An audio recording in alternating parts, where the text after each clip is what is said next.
Monster designs that put Pokemon to shame, combat that feels fresh and unique, rewarding farming mechanics with deeper dungeons, exploration, and quests than Stardew Valley. Moonstone Island combines my two favorite games, all while fixing annoying problems like tools filling up your backpack or repetitive combat. It keeps all the best parts like missing shinies and passing out right beside your bed at 2 AM.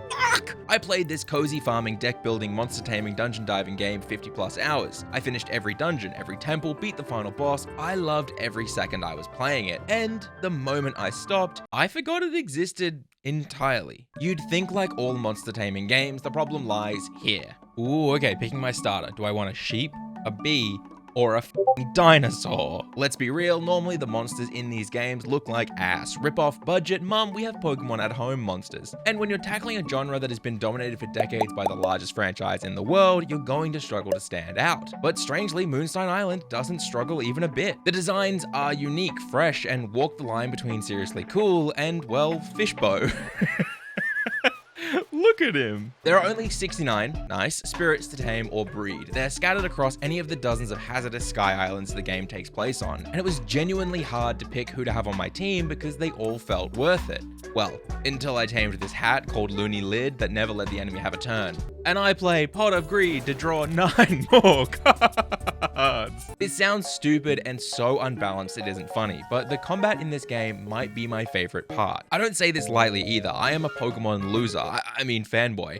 I have an entire channel devoted to it. I play competitively, albeit badly, for fun, and I am so sick of monster taming games doing the same crappy Pokemon combat. Here's a grass type, he beats water, watch out for fire, okay, you take a turn, then your opponent does, blah blah blah. Moonstone Island says, nah, f that, we're gonna do an entire deck builder with 8 different types who not only interact differently, but all have unique themes around their cards that synergize differently depending on the spirits in your team. The combat starts simple, you get 3 energy, cards cost energy. Duh. You have health, you have armor. If all the armor is removed, the spirit is stunned for a turn and takes extra damage. If you attack while it still has armor, you do less damage. Duh. Oh, but wait, you're running poison spirits? Well, ignore armor. Just focus on adding poison every turn. What the f***? This is so overpowered. Or, you know, tame a rare psychic hat and build a deck that gives you endless energy and card draw, then solo every single late game dungeon and love every second doing it. Oh, sorry, what was that? You wanted a turn? No, that's not how this works. Wait. I just discarded my last card.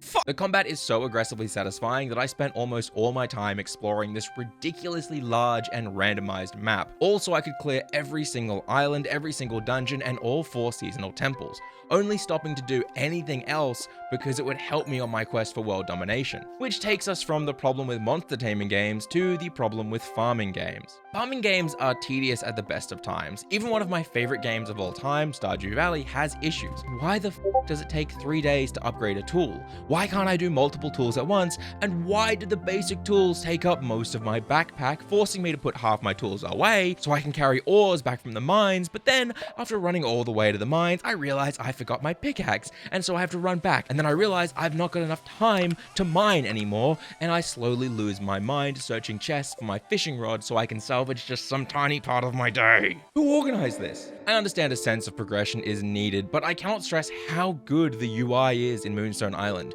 You get the full backpack from the get-go, tool upgrades are instant, and the best part is tools don't take up backpack space, but instead get their own select wheel that can be fully customized. It felt like there was no forced labor. I could play however I wanted and change my mind throughout the day without needing to go all the way home, and that freedom was surprisingly fun. They did progression incredibly well in this game. You start out moving between islands with only a balloon to carry you between the few safe islands you can reach, but you can quickly craft a broom or even a glider to help you explore further, faster, but at the cost of your stamina draining as you go. Come on.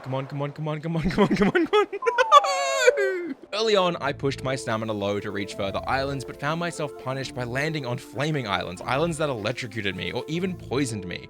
All these islands drained my already low stamina until finally I either fled, falling into the abyss, or was knocked out then and there. Holy crap! At first, it is terrifying and intense landing and having to do a mad dash to collect resources before fleeing again.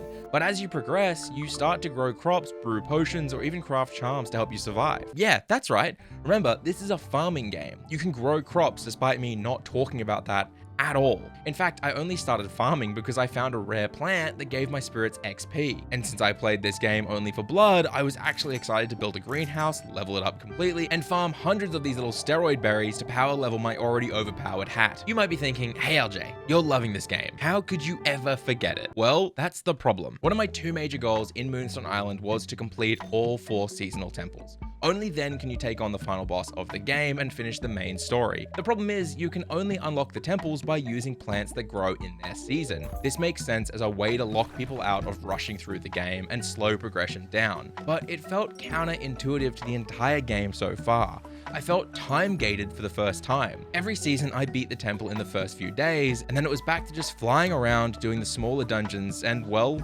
waiting. I guess I'll just go fishing. I can handle this. I can deal with grinding and time gating, but only if the music is good. And I thought this game was going to have bangers. In reality, most of the time is spent, well, in silence. It's pretty quiet for a flaming hell island. Other than a few short tracks, the game doesn't really play music much outside of the battles. And, oh boy, the battle music gets repetitive fast. Dum dum dum dum dum dum. Not bad. Dum dum dum dum dum dum. Dum dum dum dum dum. Music is the lifeblood of a game, especially one like this, and it will always be the deciding factor if I connect with the story, which is why when the final boss appeared like this, oh, that build up. Oh, that, whoa, I'm on 1 health? Oh, okay, here we go. I loved it. For, you know, the 2 turns it took me to beat him despite him being 20 levels higher than me. Oh, I purposely didn't grind. Come on.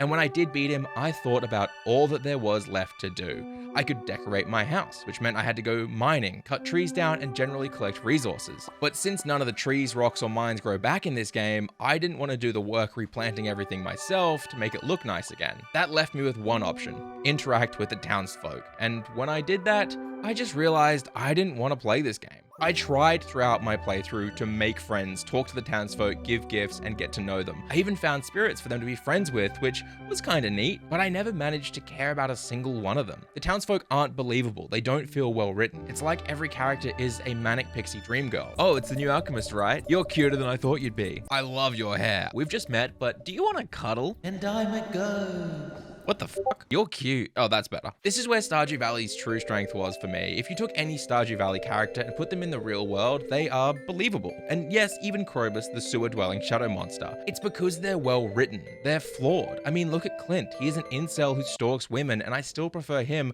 over almost every Moonstone Island villager. These interactions felt like they were pandering to the player and not meant to flesh out the characters, which made them boring and meaningless. Well, except for just one. You see, the reason I had been so focused on completing every dungeon was because every time I did, I restored part of Waldo the Magic Man's memory. Waldo lives in a chicken house by himself. He spoke in pure gibberish until I finally recovered enough of his memory for him to do 2 things. First, ask me to tame him a fishbow as a friend, and second, send me this letter. Hi, this is Waldo, the guy from the chicken house. Thank you for being my friend. It means a lot to me. Holy shit, I'm gonna cry. Waldo is my manic pixie dream girl, and just for that, 3 fishbows out of 5.